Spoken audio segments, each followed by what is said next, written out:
The show Otaku does humbly apologize to his doubtlessly legion of viewers.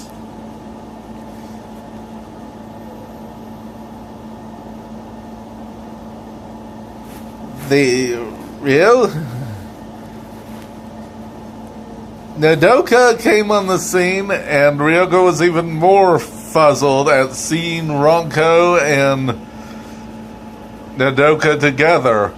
He couldn't believe that someone who looked so much like Ronko could be anyone but her mother. Either Ranma had somehow brainwashed his own mother, or Ryoga was dazzled, and then Ronko explained everything to Ryoga, and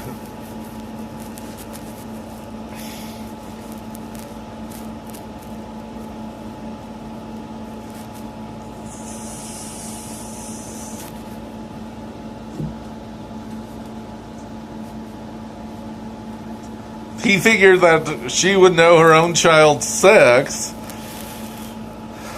At this point, as far as they know, Genma just really, really wanted a son so badly he was willing to do anything. And sadly, there are cases in real life in India where girls are being forced to go through sex changes so their parents won't have to cough out the money for dowry.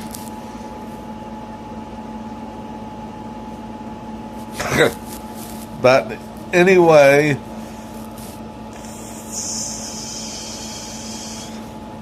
Nodoka is addressing Ryoga as young man and demanding to know why she is accusing her daughter of being a liar. And Ronko introduces the two, and Ryoga decided to bow politely and tell her how he met her in an all-boys school. And then he has to explain, I kind of attacked her. I usually attack her on sight whenever I see her. He thought maybe he could have put that a bit better. All the girls were glaring at him again. I was in this was because you thought she was a boy and held some kind of grudge against her. I'll overlook this behavior from the past confusion about Ronko's identity, but I want you to behave properly towards her in the future. I can tell you are a well-brought up young man. I expect you to behave accordingly, just as I let my daughter practice martial arts. Does not mean I allow her to participate in brawls. Her tone turned to liquid nitrogen. Especially with boys. Her tone turned to liquid nitrogen. Said, am I understood, young man? Yes, ma'am. And Ronko was thinking that maybe there are advantages to being a girl. Nodoka then smiles and invites him to dinner. She can't give him a place to stay. He can't have him in a room with 5 girls, and Ryoga ponders that. Almost gets a nosebleed, I think. And then Ronko explains everything to Ryoga, and Ronko asks the question that was put into her head by Dr. Tofu. Aren't you glad that you're a guy? Since Ranma apparently had never been totally happy being a boy.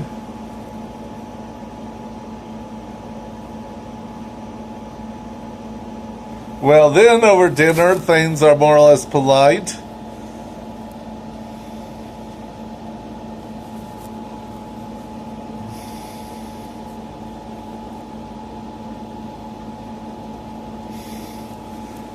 And Ryoga gathers the basic that Akane and Ronko had been very close since early childhood, like twin sisters. realization dogged in Ryoga that but Ranko in a new role, Akane's sister, someone who would be looking out for, someone Ryoga, should try to make a good impression with. Ryoga thought about all the efforts that Ramen made to disrupt his pursuit of Akane. He knew that Ramen had not approved of him. Maybe it wasn't a new role after all. I wondered how he could overcome the hostility there had been between them and make her see him more favorably. Deep sixing speech was probably a given if he was going to do that.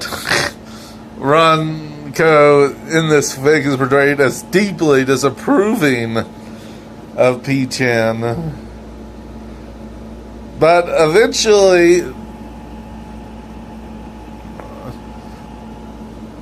Ryoga is starting to see Ranko differently, it needs to be noted. And it's almost unrealistic, I'll admit, not that it makes the fic any less fun to read, how quickly his sentiments towards her change. He no longer views her as an enemy, but is starting to view her as, well, not simply view her as a girl, but as a very vulnerable one.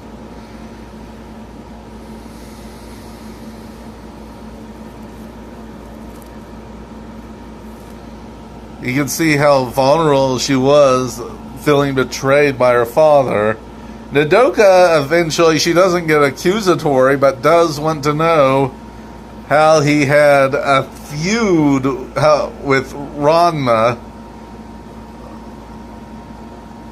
And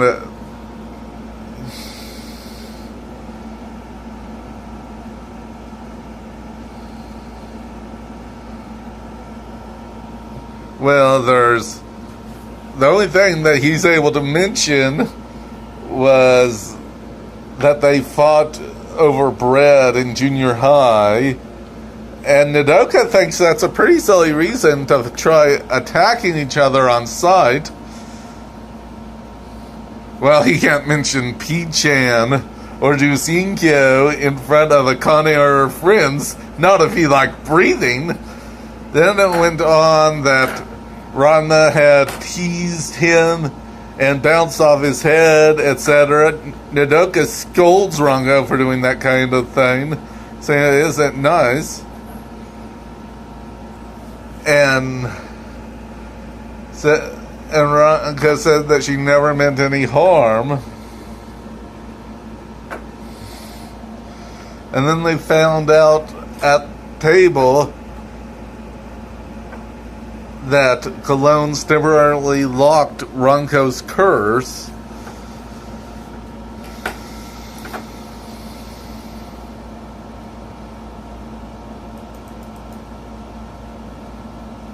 Well,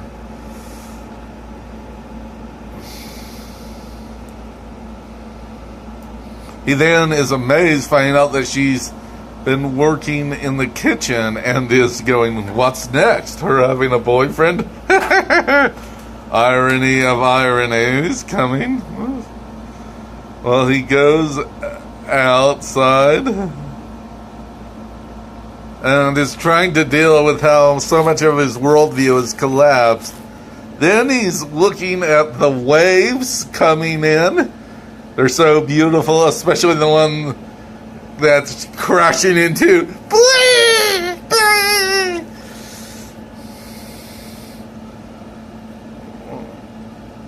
Well, after a bit, they find a piglet at their doorstep, and Akane recognizes him. Nodoka's not quite sure, thinking it could be from a farm that's around. But Akane recognizes the bandana and the fact the pig's so friendly towards her.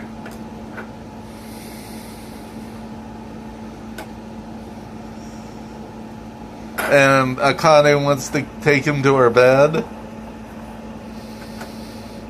And Nodoka reluctantly allows it since some friend of hers has a dog. Some cousin of hers has a dog who they bring to the cottage. Since Nodoka doesn't want to have to explain any such problems to her cousin. Well, Ronco gives P-chan a glare when they're going to bed in futons.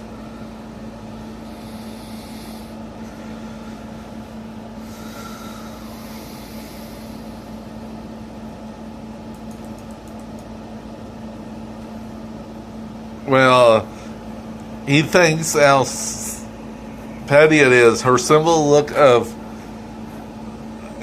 glare is more irksome than anything she ever did to him before. And they've both pummeled the shit out of each other before.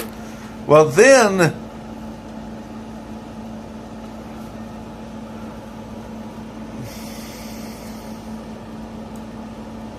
she takes Ichan out of the cottage along with a thing of steaming kettle. Once they were outside, she asked, "Where are your clothes?" He looked around and looks kind of confused. Ronco rolled her eyes. "Never mind." Let's just look around. She casually scooped him up. Ichan cringed, but Ronco held him gently. She took him around and then poured the hot water on him. When she realized she was staring at him with his clothes off, she suddenly turned away, her cheeks bright crimson. I guess things are different now, she thought. After he was finished dressing, she said that her mom said she couldn't fight him, so she had words with him. She told him flat out she doesn't approve of P-chan.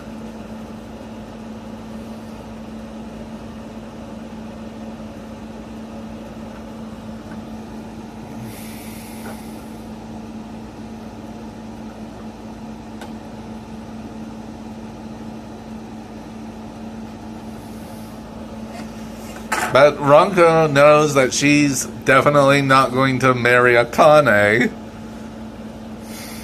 She isn't sure if she's a heterosexual female, but she knows she's glad the engagement's been dissolved by her mom.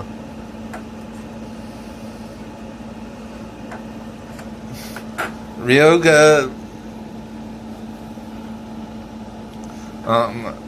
and she views Akane as her twin sister now. She has to make sure that anyone who tries dating her is worthy and not taking advantage of her in any way. We'll see more of this from the Biki later on, incidentally. Well, Ryoga tries to defend his behavior, and he's saying that he knows it's wrong, but she just loves P-chan so much I don't want to hurt her. Honestly, I do enjoy being held by her, but if that were all, I could just walk away from it.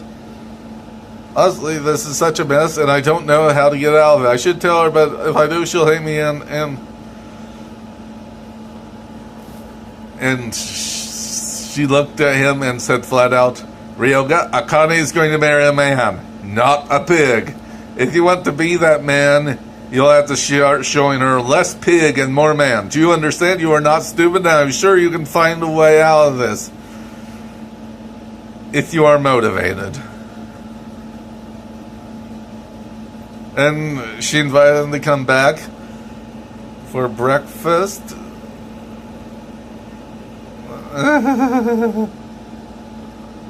But he loses track of where they are. A convenient ex machina for Ryoga, for those who aren't familiar with the franchise. His poor sense of direction, and he magically winds up wherever the script needs him to wind up. The next day, the last of the break, the girls were out sunning themselves. Ronco once more teal bikini.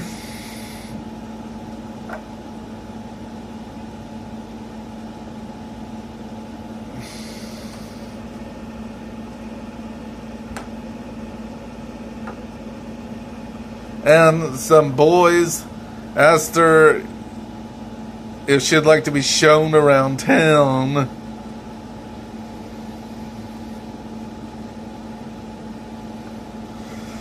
And she had this instinct to try pounding him for making a proposition on her, but then she realized she was a girl. He had every right to try.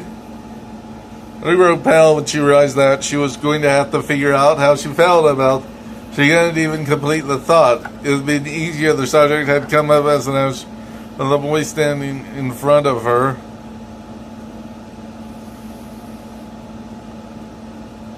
She saw.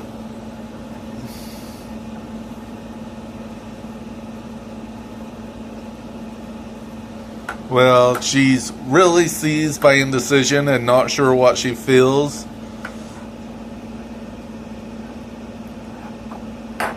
And thinking about her future, and since mom won't let her marry another girl, she doesn't know what she's going to do.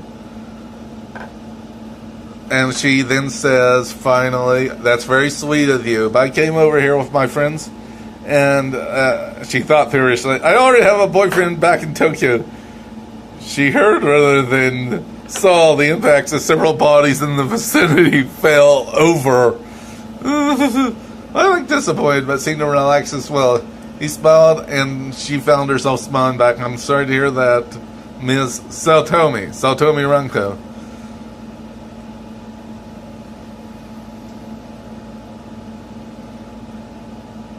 He winked and walked away, and she thought he knew it was a light lie. How did he know?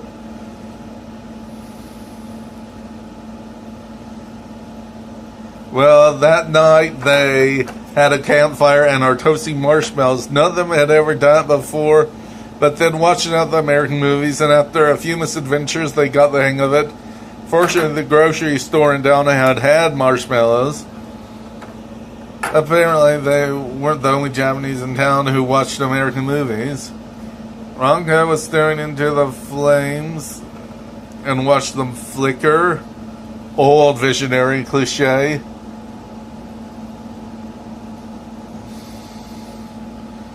Yuki is thinking about how Ranko's changed so much from the Rama she'd known. Not that Rama hadn't been cheerful at times, but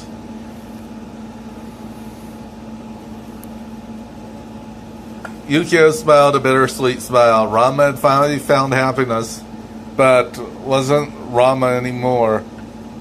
Having spent time with Ranko, Yukio can't possibly ask her to be the boy she had been before. She'd have to settle for a dear girlfriend rather than a fiancé or husband. So in one way, it didn't matter. Rama or Ranko, she was still Ron-chan and would always be Ron-chan. And Yukio would always be Yuk-chan to her. Yukio had lost something, but she hadn't lost everything. Maybe the part that remained was the most important. Yuka interrupted Yukio's reflections. Ranko-chan, this whole trip has been wonderful. I really enjoyed it. I hope you have too. I've really had a wonderful time too, and I loved having you guys here. All of you. It's been worth... Well, Sayori spoke up. Ranko-chan, I know you're worried about people thinking you aren't a real girl, but I don't think you should be. You're so different from before. You really act like a perfectly normal girl. Well, one who doesn't quite know all the things she should, all that. Really, if you decide to come back, this goes wrong, I don't think you have anything to worry about. Okay, you see the thing is saying, Ranko, before you told me you were afraid of changing, of becoming another person. Then changing so much scared you, she paused, and you've changed a lot. Sayori is right. Yeah, you don't seem frightened about. Does changing into another person not frightening you anymore? She looked at Ranko expectantly. Ranko looked deep in thought. For a minute, she looked into the fire. As the others waited, finally she spoke. It hasn't been like I expected. I haven't had the feeling that I've been changing into another person. She paused a moment, then continued with wonder and realization in her voice. I feel like I was another person, and I'm becoming me, like I was a puzzle put together the wrong way. And now I'm slowly being put together the right way. She stared at the flames, mesmerized. There was a long silence as everyone considered the meaning of Ronco's words. Ronco herself, most of all. And, of course, they had the title of the chapter in its end. A rather ambitious drop. Well, next time we get to see the very last of Ranma in this entire series. Anyways, the complete and total death of Satomi Ranma. Stay tuned, dear viewers, for Chapter 7, for Chapter 6. Goodbye and hello.